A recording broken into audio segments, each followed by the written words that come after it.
శుభోదయం. ప్రభువైన యేసుక్రీస్తు నామములో వందనాలు తెలియజేస్తూ పరిశుద్ధమైన దేవుని గ్రంథంలో నుండి కీర్తన గ్రంథము 34వ కీర్తన 4వ వచనం. నేను యెహోవా యుద్ధ విచారణ చేయగా ఆయన నాకు ఉత్తరం ఇచ్చను, నాకు కలిగిన భయములన్నిటిలో నుండి ఆయన నన్ను తప్పించను.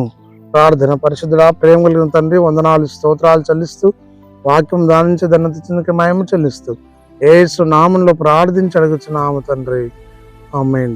దావీదు తన కీర్తనలో ఈ విధంగా తెలియజేస్తూ రాస్తూ ఉన్నాడు.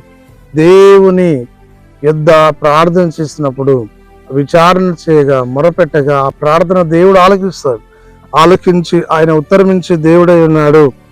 భయములన్నిటి నుండి విడిపింపగలిగిన సమర్థుడై ఉన్నాడు.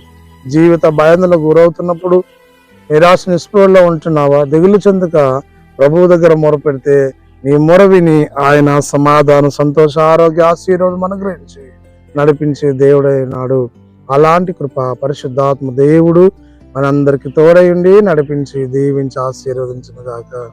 ఆమేన్. మహోన్నతుడా, స్తుతి స్తోత్రం చెల్లించుకుంటూ వాక్యం దాని నుంచి దాన్ని తెచ్చినకి వందనాలు చెల్లిస్తూ యేసయ్య నామంలో ప్రార్థించి అడుగుచున్నాము తండ్రి, ఆమేన్. తండ్రి, కుమార, పరిశుద్ధాత్మ త్రియేక దేవుడు సదాకాలం తోడైండి నడిపించి దీవించును గాక. ఆమేన్.